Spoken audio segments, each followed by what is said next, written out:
Արցախյան առաջին պատերազմի ողնաշարը համարվող ռազմական գործողության կադրերն են 92-ի մայիսի 8-ից 9 հայկական զինված ուժերի համար պատերազմի շրջադարձային օրերն էին։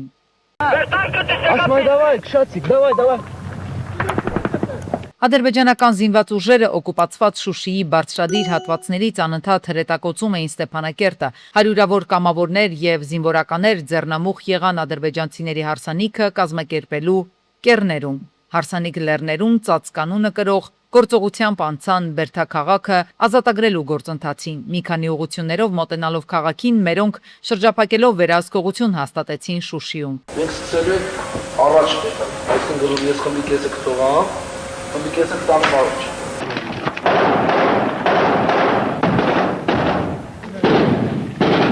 Մարտերը հատկապես թեժ էին քաղաքի մատույցներում եւ Բերդի շրջակայքում։ 92-ի մայիսի 9 առավոտյան հայկական ուժերը լիովին վերահսկում էին Շուշին։ Հայկական կողմից ռազմական գործողության հրամանատարներից էր Արկադի Տեր-Թադևոսյանը, ում անունը մշտապես կապվում է Շուշիի ազատագրման հետ։ Շուշիի ազատագրումը մի քանի կարևոր հետևանք ունեցավ։ Դադարեցվեց Ստեփանակերտի ինտենսիվ հրետակոծությունը, հայկական ուժերը ստացան կարևոր ռազմավարական առավելություն, ստեղծվեցին պայմաններ հետագա ռազմական հաջողությունների համար։ Գործողությունը բարձրացրեց հայկական կողմի մարտական ոգին։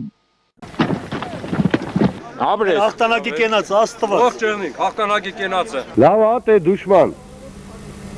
Ամեն հոյակապ տեսարանա։ Աշխարհը ոնց որ կոնը լինի։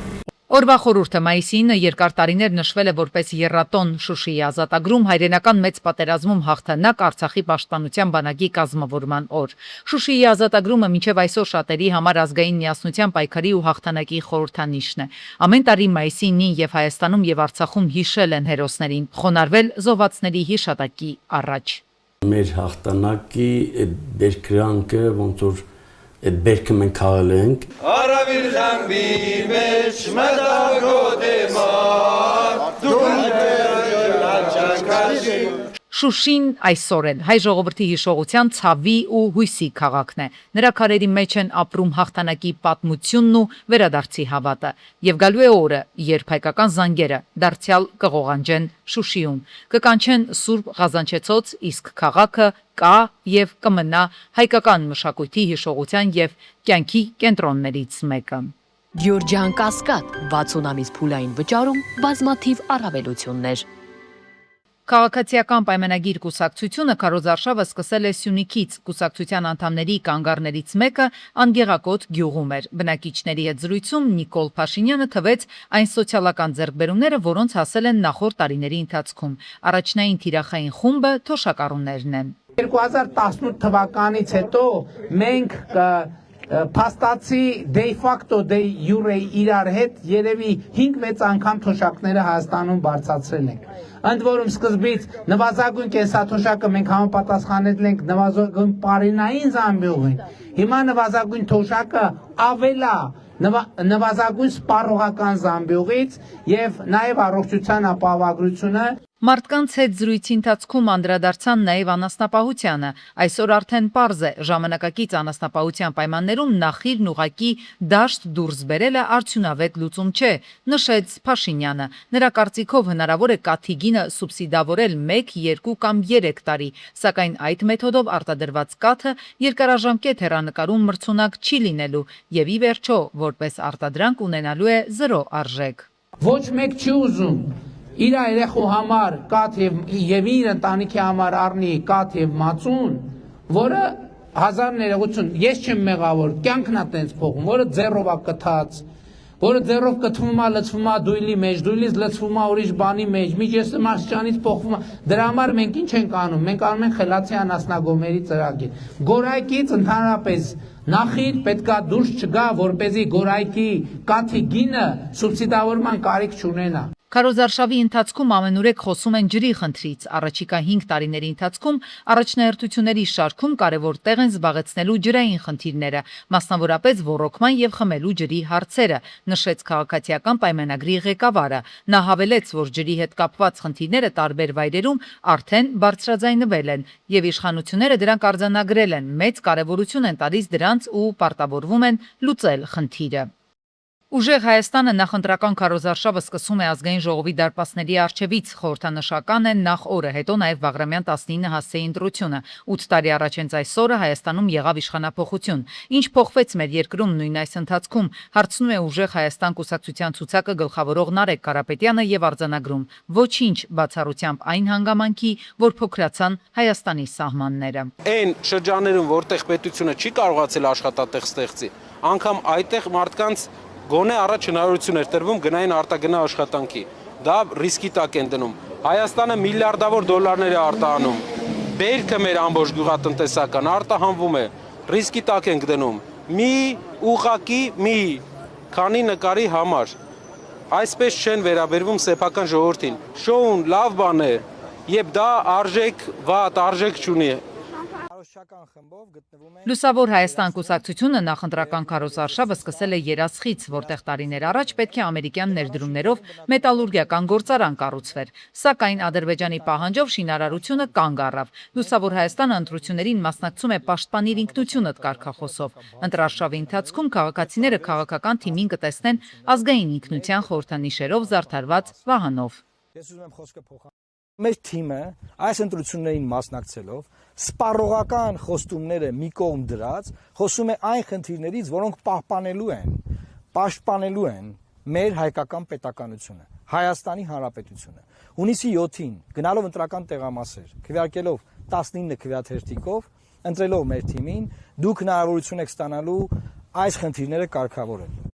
Գոշավանքից է նախընտրական քարոզարշավը սկսել Միասնության Թևեր կուսակցությունը, որտեղ քաղաքական ուժի անդամները մոմավառության են մասնակցել, հայտնում են, թե տեղի ընտրությունը պատահական չէ եւ որ այդտեղ է ստեղծագործել Մխիթար Գոշը, ով դարեր առաջ խոսում էր արդարության, օրենքի եւ մարդու արժանապատվության մասին։ Ընտրություններին մասնակցում են արդարությունը գալիս է կարգախոսով։ Եվ մենք պետք է ընտրություն անենք ելնելով մեր շահերից, իրանով թե մենք ինչ ենք ուզում, մենք պետք է ընտրություն անենք ոչ թե հաշվի առնելով թե ուրիշները ինչ են ուզում, այլ մենք ինչ ենք ուզում։ Միացյալ Նահանգների նախագահ Թրամփը հայտարարել է, որ Միացյալ Նահանգների Իրանի տարածքին հաստված հարվածներից հետո Վաշինգտոնի ու Թեհրանի միջև հրադադարի ռեժիմը շարունակվում է։ Թրամփի ձևակերպմամբ սա պարզապես սիրալիր թփթփոց է։ Զինադադարն ուժի մեջ է մնում, այն գործում է, ասել է Միացյալ Նահանգների նախագահը։ Իրանի զինված ուժերը հարձակվել են ամերիկյան նավերի վրա Հորմուզի նեղուցից մինչև Չաբահար նավահանգստից հարավ ընկած հատվածում, հայտնելով այս մասին իրանական 19 գործակալությունը նշում է նաև, որ Միացյալ Նահանգների ագրեսոր ահաբեկչական եւ ծովահենային բանակը խախտելով հրադադարի ռեժիմը հարված է հասցրել իրանական նավթային լցանավին, որը շարժվում էր Իրանի Աչափնյա ջրերից Ջասկի շրջանից դեպի Հորմուզի նեղուց, ինչպես նաև մեկ այլ նավի, որը մտնում էր նեղուց Էմիրությունների Ֆուջեյրա նավահանգստի դիմաց։ Դրանից բացի տարածաշրջանի որոշ երկրների հետ համագործակցությամբ օդային հարձակումներ են իրականացվել Խեմիր նավահանգստի, Սիրիկի եւ Քեշմ կղզու առափնյա քաղաքացիական շրջանների վրա։ Թեհրանում ուսումնասիրում են պակիստանյան միջնորդությամբ ներկայացված պատերազմի ավարտին վերաբերող ամերիկյան առաջարկը, սակայն պաշտոնական արձագանք առայժմ չկա։ Նույն այդ ժամանակահատվածում Միացյալ Նահանգների նախագահը հեռախոսազրույց է ունեցել Եվրոպական հանձնաժողովի նախագահ Ուրսուլա ֆոն դեր Լայենի հետ։ Զրույցի ընթացքում քննարկվել են տարածաշրջանում ստեղծված իրավիճակին վերաբերող տարաբնույթ հարցեր։ Զրուցակիցները ըստ Թրամփի հավաստիացման համակարծիք են եղել Իրանի միջուկային զենք չունենալու հարցում։ Միացյալ Նահանգները հարվածներ է հասցրել իրանական Քեշմ եւ Բանդար Աբաս նավահանգիստներին, սակայն դա չի նշանակում պատերազմի վերսկսում կամ հրադադարի ռեժիմի դադարեցնում, հայտնում է Fox News-ը վկայակոչելով ամերիկյան բարձրաստիճան պաշտոնյայի։ Վերջինս նաև հաստատել է տեղեկությունն այն մասին, որ Սաուդյան Արաբիան եւ Քուվեյթը հանկարծակի չեղարկել են ազատություն գործողության շրջանակում իրենց բազաների եւ օդային տարածքի ամերիկացիներին տրամադրման թույլտվությունը։ Հաղորդվում է նաև, որ Սաուդյան իշխանությունները զայրացած են եղել այն փաստից, որ Պենտագոնը նվազեցրել է իրանական հարվածների նշանակությունը եւ հանկարծակի դադարեցրել Հորմուզի նեղուցի բացմանը եւ նավերի անցման գործողությունը, ռազմական գործողությունների մեկնարկի մասին հայտարարելուց հետո։ Ավելի քան 1100 հեկտար անտառ է այրվում Ուկրաինայում Չեռնոբիլի մեկուսացման գոտում, նշվում է, որ իրավիճակը բարդանում է չոր եղանակի ուժեղ քամու եւ տարածքի առանձին հատվածներում առկա ականային վտանգի պատճառով, ինչի հետևանքով խիստ սահմանափակված է բռնկումների մարման աշխատանքներ իրականացնելու հնարավորությունը։ Անտառի որոշ հատվածներում հրդեհաշիջման աշխատանքները ժամանակավորապես չեն իրականացվում պայթյունավտանգ առարկաների սպառնալիքի պատճառով։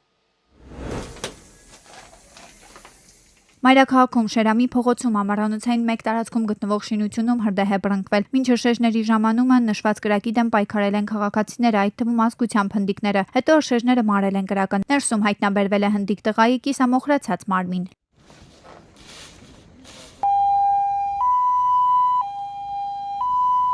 Օպերատիվորեն ժամանել են նաև ոստիկանության մալացիայի բաժնի հերթապահումը բաժնի Կարեն Բունեցյանի գլխավորությամբ։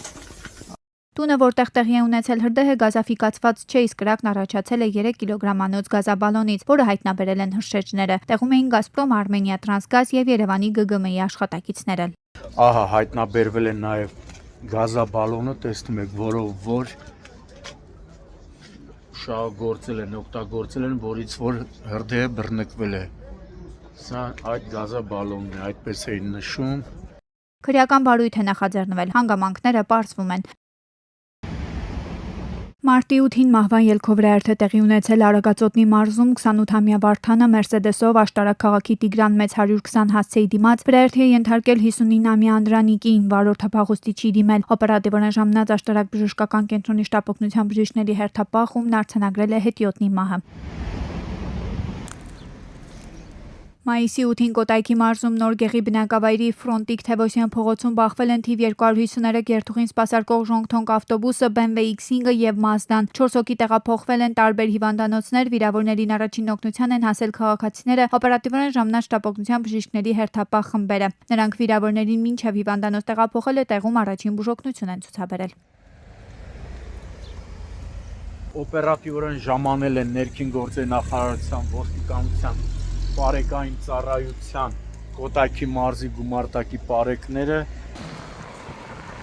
Մայիսի 28-ին 20-ամյա Նաիրին Մերսեդեսով Երևան-Սևան Իջևան ճանապարհին դուրս է եկել երթևեկելի գոտուց, բախվել քարին, հողաթմբին կողաշրջված հայտնվել ճանապարհի մեջտեղում։ Վարորդին առաջին օգնության են հասել քաղաքացիները, օպերատիվորեն ժամանած Հրազդան բժշկական կենտրոնի շտապօգնության բժիշկների հերթապահ խումբը։ Նա տեղափոխվել է Հրազդան բժշկական կենտրոն։ Ի դեպ վարորդի խոսքով մեղավորը եղել է մեկ այլ մեքենայի վարորդ, ով վթարային վիճակ է ստեղծել, դեպքի վայրից էլ հեռացել։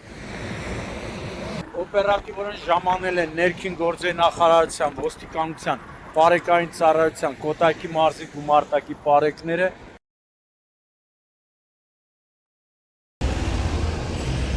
Դավթաշենից դեպի Զովունի տանող ճանապարհն է մոտ 400 մետր երկարությամբ։ Այնքան անմխիթար ու անբարեկարգ վիճակ է, որ վարորդներն այդ կարճ տարածությունը հաղթահարելու համար 1 ժամ են կորցնում, վնասում նաև մեքենաները։ Տեսեք, շարժը ինչքան շատ է։ Գիշերային ժամերին երթևեկելն ավելի վտանգավոր է դառնում չկողմնորոշվելով, որ փոսը շրջանցեն, վարորդները հաճախ են հանդիպակաց դուրս գալիս, վթարային վիճակ է ստեղծվում։ Վարորդներն արդարացիորեն բարձրաձայնում են, ասում են գույքահարկը կանոնավոր վճարում ենք, որպեսզի երթևեկենք ասֆալտապատ լավ ճանապարհով, բայց ամեն անգամ այստեղով անցնելիս մեքենաները տանում ենք արեստավորների մոտ։ Քաղաքացիները զայրացած են, ոչ մի կերպ չեն կարողանում հասկանալ ինչու են պատասխանատուներն անտեսում խնդիրը, ամիսներ շարունակ այդ փոքր հատվածը մնում է անմխիթար վիճակում, անընդհատ անհարմարություններ պատճառում։